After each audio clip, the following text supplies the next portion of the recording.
बैठी हुई हैं। तभी रावण वहां पर आकर उन्हें डराने की चेष्टा करने लगता है।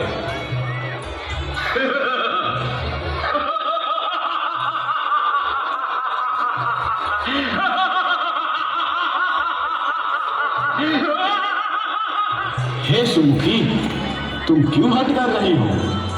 अगर तुम कहो तो मंदोदरी समेत सभी रानियों को तुम्हारी दासी बना दूं। रे दुष्ट, जुगनू के प्रकाश से कभी कमल खिल सकता है? तुम सूर्य समान रघुवीर की बराबरी करना चाहते हो? लगता है तुम्हें रघुवीर के बाणों की शक्ति का आभास नहीं।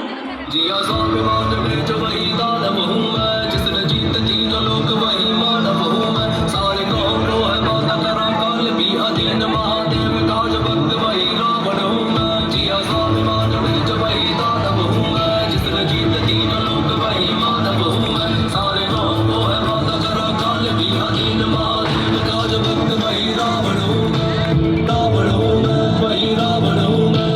रावण हूँ मैं, वही रावण हूँ मैं।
लज्जा नहीं आती? सीता, तूने मेरा अपमान किया है। मैं तेरा सिर अभी इस कठोर कृपाल से काट डालूंगा। नहीं तो जल्दी मेरी बात मान ले, नहीं तो जीवन से हाथ धोना पड़ेगा। हे प्राणनाथ, आप ये क्या अनर्थ करना चाहते हैं? क्या स्त्री का हृदय जीतने की ये नीति उचित है? सुमुखी सीता अभी पति वियोग से तड़प रही है। जब ये आपके प्रताप को जान जाएंगी तो स्वयं ही आपके अधीन हो जाएंगी। ठीक है, मैं 1 माह का समय देता हूं। अगर तब तक भी यह नहीं मानी तो मैं इसे यमलोक भेज दूंगा। तुम लोग इसे हर समय भयभीत करते रहो।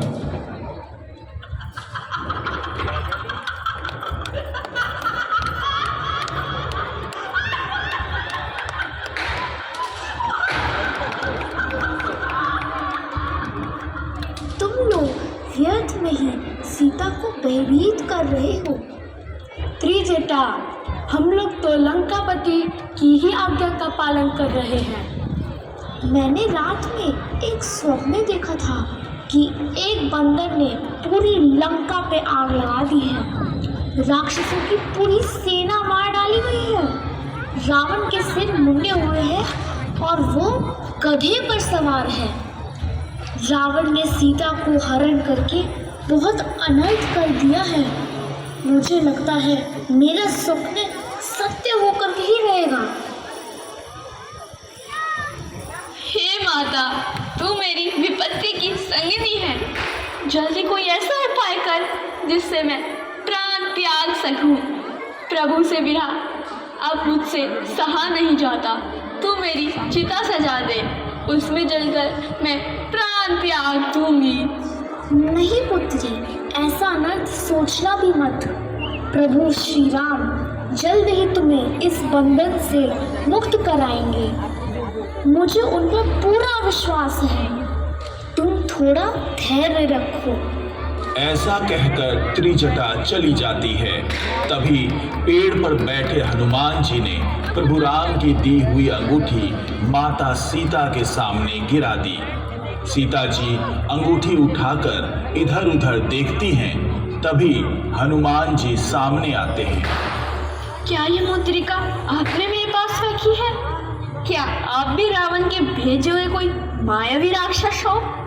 हे जगत जननी, क्या आपने अभी भी अपने सेवक हनुमान को नहीं पहचाना?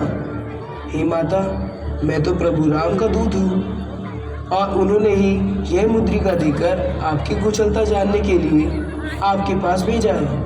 हे हनुमान, तुम्हें देखकर अत्यंत प्रसन्नता हुई। मैं तो विरह सागर में डूब रही हूँ और तुम मेरे लिए जहाज समान हो। परंतु मेरे स्वामी रघुनी तक मुझे लेने के लिए नहीं आ पाए। क्या उन्हें कभी मेरी याद भी नहीं आती है? हे माता, प्रभु राम के लिए ऐसे कटु वचन मत बोलो। आपको उनकी दशा के बारे में ज्ञात नहीं है। वो भी आपकी ही तरह विरह की अग्नि में जल रहे हैं। वो तो अपना शुद्ध बुद्धि ही खो बैठे हैं। वो यथाशीघ्र अपनी वानरी सेना लेकर यहाँ आने वाले हैं। अगर ऐसा ही है तो उन्होंने तुम्हें भेजने में इतनी देर क्यों कर दी? क्या वो मेरे धैर्य की परीक्षा ले रहे हैं? अगर मैं चाहूँ तो पलक झपकते ही आपको यहाँ से लेकर प्रभु की शरण में जा सकता हूँ, परंतु प्रभु राम ने रावण का अंत करने की शपथ ली है।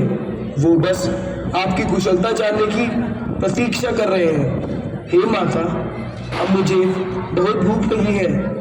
क्या मैं इस उपवन के फल को खा सकता हूँ? परंतु हे हनुमान, इस उपवन की रक्षा के लिए बड़े विकराल राक्षस तैनात हैं। माते, आप उसकी चिंता ना करें। हनुमान जी